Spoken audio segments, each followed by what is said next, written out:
छोटा सा गांव था बिहार के एक कोने में। धूल धक्कड़, हरी भरी मिट्टी और सुबह की ताजी हवा में खिलखिलाते बच्चों की आवाजें। यहां रहता था रामदीन, मेहनती लेकिन बेहद गरीब किसान। उसका एक ही बेटा था, नाम था गंगा। गंगा बचपन से ही बड़ा समझदार और परीक्षाओं से कभी डरने वाला नहीं था। लेकिन परिवार की गरीबी ने उसके सपनों को बांध रखा था। रामदीन के पास थोड़ी सी जमीन थी और वो भी बार बार की सूखे और बाढ़ के कारण जर्जर हो चुकी थी। कई बार रात को बिना खाए सोना पड़ता, लेकिन माँ बेटे की जोड़ी आपस में खूब हंसती, अपनी मुसीबतों को बातें करके हल्का कर लेती। एक दिन गंगा अपने खेत में हल चलाते हुए थककर एक पुराने पीपल के नीचे बैठ गया। उसकी नजर एक संकरी बिल में छुपी हुई चिड़िया पर पड़ी, जो बाकी चिड़ियों से हटकर थी।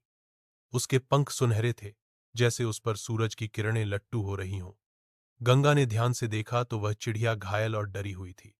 दिल में दया आई, उसने चिड़िया को हल्के हाथों में उठाया, अपनी कमीज फाड़कर उसके जख्म को बांधा और उसे पानी पिलाया। रात भर गंगा ने चिड़िया को अपने पास रखा और अगले दिन ज्यों ही वो ठीक हुई, गंगा ने प्यार से उससे कहा, चिड़िया रानी, अब तुम आजाद हो। चिड़िया फड़फड़ाई। आसमान में उड़ने से पहले उसकी आंखों में एक चमक थी। वह बोली, तूने मेरे साथ दया दिखाई, मैं तुझे कभी नहीं भूलूंगी। जब भी तेरी जरूरत हो, सिर्फ मेरा नाम लेना। चिड़िया उड़ गई, लेकिन गंगा इसे एक साधारण बात मान अपने रोज की मेहनत में लग गया। मगर भीतर कहीं एक आस जगी रही। कुछ महीनों बाद गांव में भयंकर सूखा पड़ा। खेतों में फसल सूखने लगी, जानवर मरने लगे और गांव वाले रोजगार की तलाश में शहरों की तरफ पलायन करने लगे।